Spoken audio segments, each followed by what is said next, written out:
सभी को नमस्कार, आप सभी को प्रणाम और आप सभी के आशीर्वाद से हम श्रीमद् भगवत गीता का दूसरा अध्याय सांख्य योग आरंभ करने जा रहे हैं। सर्वप्रथम हम परमात्मा को नमन करते हैं, उस सर्वव्यापी सर्वज्ञ परमात्मा। ओम श्री परमात्मै नमः। हमने श्रीमद् भगवत गीता की शुरुआत करी थी पहले अध्याय अर्जुन विषाद योग से।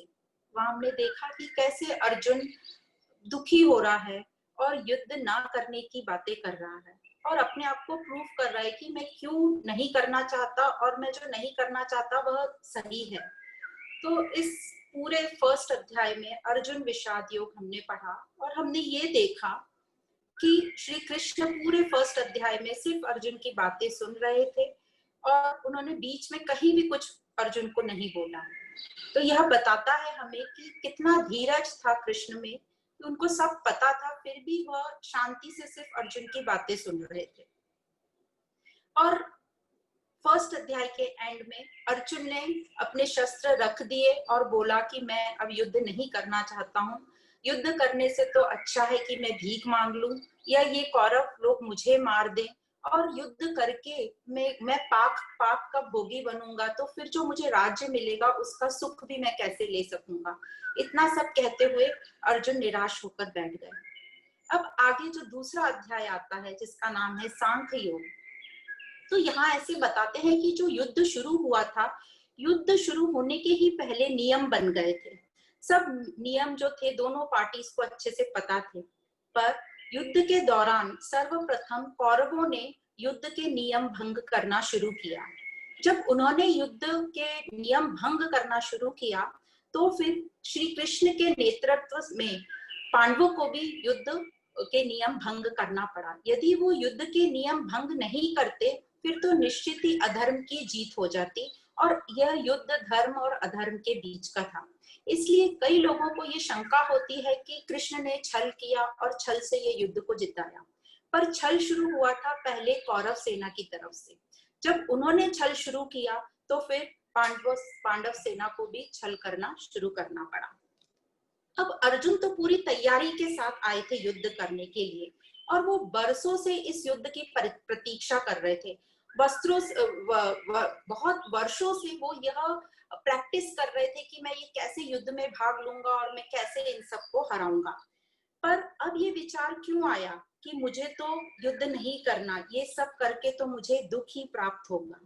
तो यह एक सोच कि मुझे यह युद्ध करके पाप लगेगा और मुझे सुख नहीं मिलेगा, तो यह एक सोच जो उसके स्वार्थ की भावना थी कि मुझे सुख नहीं मिलेगा, ये थोड़ा इसमें स्वार्थ हमको समझ में आता है कि वो अपना कर्तव्य भूल गया। जो एक क्षत्रिय का कर्तव्य था कि एक योद्धा अपने राज्य के लिए, अपने राज्य के लोगों के लिए, उनको अधर्म से बचाने के लिए युद्ध करेगा। तो इस तरीके से उसका थोड़ा सेल्फिश स्वार्थ वाला मोटिव हो गया। वो अपना कर्तव्य जो एक क्षत्रिय का कर्तव्य होता है वह भूल गया और वह ऐसी बातें करने लगा। तो क्षत्रिय कौन होते हैं? हमारे शास्त्रों के हिसाब से मनुष्य प्राणियों को 4 में डिवाइड किया हुआ है, क्लासिफिकेशन है। तो जो फर्स्ट कैटेगरी होती है वो ब्राह्मण होते हैं, फिर क्षत्रिय होते हैं। अब ये फर्स्ट सेकंड थर्ड से ये मतलब नहीं है जो फर्स्ट है जो बहुत ही दिव्य कैटेगरी, सब एक से ही है, पर ये जो 4 कैटेगरी है इन लोगों के कर्म अलग अलग है। और ये जो कैटेगरी बनी है ये जन्म से नहीं बनी है, अपने कर्म से बनी है। तो इनमें जो ब्राह्मण कैटेगरी के लोग आते हैं उनका यूजुअली उनका रोल होता है, या उनका जो स्वधर्म, उनकी जो लायकी होती है, उनमें जो टैलेंट होता है वो होता है कि ज्ञान का अर्जन करके उस ज्ञान को सब लोगों को बांटना और उनको सुशिक्षित करना। दूसरी जो कैटेगरी होती है वो क्षत्रिय। क्षत्रिय का मेन काम होता है सिक्योरिटी देना, अपने राज्य को, अपने समाज को सिक्योरिटी देना। तो जैसे आज की तारीख में हम बोले कि कौन है क्षत्रिय, तो क्षत्रिय वह लोग हैं, वो सैनिक लोग जो बॉर्डर पर खड़े हमारी सुरक्षा के लिए दिन रात अपना जीवन वहां व्यतीत कर रहे हैं। पुलिस कर्मचारी जो हमारी सहायता कर रहे हैं और हमारे लिए सिक्योरिटी प्रदान कर रहे हैं। फिर आता है तीसरी वैश्य कम्युनिटी, ये जो है ये व्यापार में काम ज्यादा इनका काम रहता है। तो व्यापार से वो हम सबको अपने डेली नीड्स या जो भी हमारे को आज काम की चीजों की जरूरत होती है उसकी अवेलेबिलिटी कराना, तो ये हो गए वैश्य। और जो चौथा है वो है शूद्र। शूद्र मतलब इन लोगों में क्रिएटिविटी बहुत अच्छी रहती है, हाथ की सफाई, वो हाथ के काम में उनकी बहुत सफाई रहती है। तो एंटरटेनमेंट मीडिया वाले ले लो या सिंगिंग वाले, डांसिंग वाले या सुपरविजन जो काम में करते हैं, तो एंटरटेनमेंट मीडिया, ये सब जाता है शूद्र में। अब ये जो चारों कैटेगरी है, पहले के जमाने में तो यूजुअली जैसे ही बच्चा जब जन्म लेता था तो उनको शुरू से ये नहीं बोलते जैसे ब्राह्मण परिवार में लिया तो ये ब्राह्मण हो गया, नहीं। जब वो थोड़ा बड़ा होता था, गुरुकुल में जाता था और गुरु लोग उसको कुछ एक्सपेरिमेंट्स खेल वेल में देखते थे कि ये किस चीज में अच्छा है, फिर उस चीज में उसको माहिर करते थे। अब ये जो टैलेंट अपने में होता है ये चेंज भी होता है, कई बार 5 साल बाद किसी को लगता है नहीं नहीं ये मेरा टैलेंट नहीं है, मैं किसी और चीज में अच्छा हूँ, तो वो चेंज भी हो सकता है। तो जो जिसका टैलेंट होता है उसको वह ये कम्युनिटी बोल दिया गया है। ऐसा नहीं है कि ब्राह्मण में के घर में जन्मा है तो वो ब्राह्मण ही होगा। आज की तारीख में भी हम देखते हैं एक ही घर में 4 यदि बच्चे होंगे तो अलग अलग प्रकार के होंगे। एक ब्राह्मण की कैटेगरी में रहेगा, एक व्यापार में रहेगा मतलब वो ये वैश्य कहलाएगा, एक कोई एंटरटेनमेंट मीडिया में रहेगा तो वो शूद्र वाली कैटेगरी में गया। तो एक ही घर में आप 4 किस्म के लोग देख सकते हैं। तो इस प्रकार ये जो वर्ण विभाजित किए हैं ये कर्मों के अनुसार किए हैं। तो हमें कभी भी कंफ्यूजन हो कि हम कैसे कर्म करें, तो सबसे पहले तो याद रखिए कि पहले तो भी शरीर के हिसाब से या हमारे वर्ण के हिसाब से हमारे में टैलेंट क्या है उस हिसाब से हम कर्म करें। उसके भी पहले हम शरीर हैं, तो शरीर का मेन कर्तव्य है सेवा भाव, तो हम सेवा प्रदान करें। अब शरीर से भी पहले हम एक सुप्रीम, हम सबको पता है हम आत्मिक क्वालिटी है हमारे में, तो हम आत्मा की क्वालिटी मतलब जो हमारी श्रेष्ठ मन बुद्धि है, दिव्य मन बुद्धि है, उनकी क्या क्वालिटी होगी, तो उनकी होगी प्रेम, आनंद और शांति बनाए रखना। तो इस क्वालिटी से हम बिहेव करें। तो सबसे पहले आ जाता है आत्मिक गुण, फिर हो जाता है हमारे शरीर के गुण, फिर हो जाता है कि हम किस वर्ण के, हमारे में क्या टैलेंट है, हम क्या टैलेंट से सेवा प्रदान कर सकते हैं, और आखिर में ये भी आता है कि हम कौन सा रोल निभा रहे हैं। तो एक ही दिन में हम रिलेशन भी बहुत सारे निभाते हैं, जैसे वाइफ का रिलेशन हो, बहन का रिलेशन हो, फ्रेंड का रिलेशन हो, मदर का रिलेशन हो। तो ये सब रिलेशन में हमारे कर्तव्य क्या है, हमारी ऑब्लिगेटरी ड्यूटीज क्या है। तो हमारे में क्या होता है, क्योंकि हमारा मन बुद्धि अभी इतना शुद्ध नहीं है, तो हम एक रोल को दूसरे रोल में मिक्स कर देते हैं।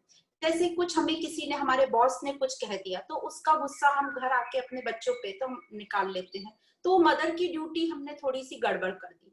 फिर बच्चे को भी इससे गुस्सा आ जाता है, बच्चा अपने कोई छोटे भाई बहन पे वो गुस्सा निकाल लेता है, तो वो अपनी ड्यूटी से गड़बड़ हो जाती है। तो ये जो साइकिल है पूरा, हम एक दूसरे गलती करते रहते हैं और वो साइकिल पूरा चलता रहता है।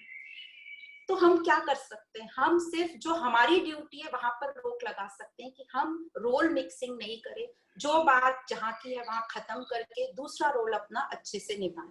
तो इसको कहा जाता है कि switching off and on roll को हमें करना बहुत अच्छे से आना चाहिए।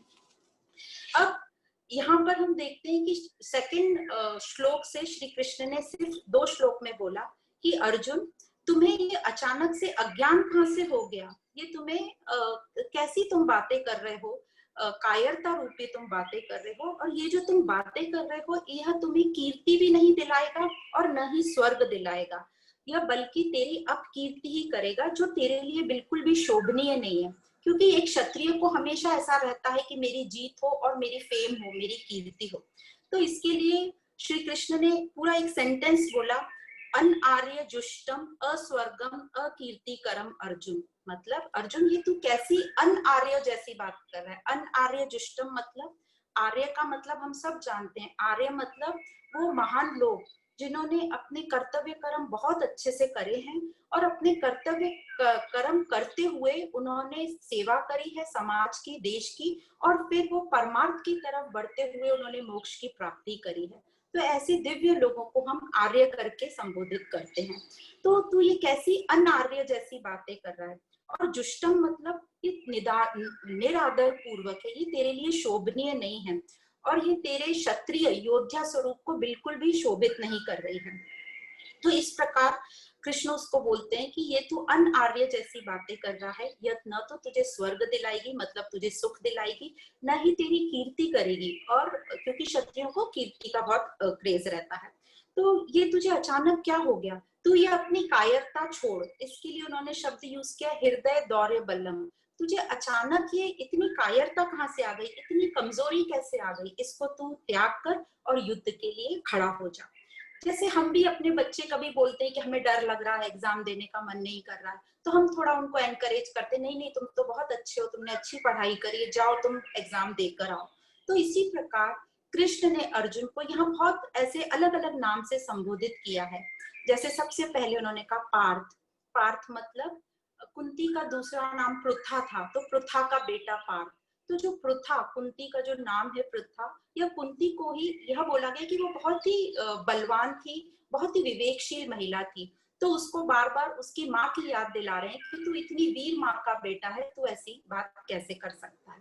फिर दूसरा उसको भारत कह के संबोधित किया। भारत मतलब तू इस भारत भूमि का है, जहाँ ये जो आत्मज्ञान है, यहाँ की जड़ें हैं, तो तू इन जड़ों से जुड़, तू ये कैसी बातें कर रहा है। तीसरा उसको बोलते हैं परंतप करके उसको नाम दिया। अर्जुन को ये नाम मिला था परंतप जब उसने कई राज्यों में और जंगलों से कुछ असुर लोगों का नाश किया था और उन राज्यों को और जंगलों को आतंक से मुक्त कराया था। तो उसको याद दिला रहे हैं कि तू तो बहुत अच्छा है, तेरे में इतनी पावर है, तू अचानक ऐसे कमजोर कैसे पड़ गया। तो यह सब सुनकर अर्जुन कहते हैं कि हाँ मुझे समझ रहा है, पर ये जो सामने मेरे गुरु खड़े हैं और ये जो मेरे पितामह मतलब मेरे परदादा खड़े हैं, इनको मैं मार नहीं सकता और वह मेरे बहुत पूजनीय हैं। यह कहते हुए अर्जुन और बैठ जाते हैं और फिर डिसाइड कर लेते हैं कि मुझे युद्ध नहीं करना। तो यह सुनकर अब कृष्ण को समझ आता है कि इसकी जो मेन प्रॉब्लम है वह है अपने जो प्रियजन जिनको सामने देख रहा है, पूजनीय जो लोगों को सामने देख रहा है, गुरु को और अपने दादाओं को, उनको इससे इसको बहुत फीलिंग हो रहा है कि इनको मैं मार दूंगा, इनको मैं कैसे मार सकता हूँ।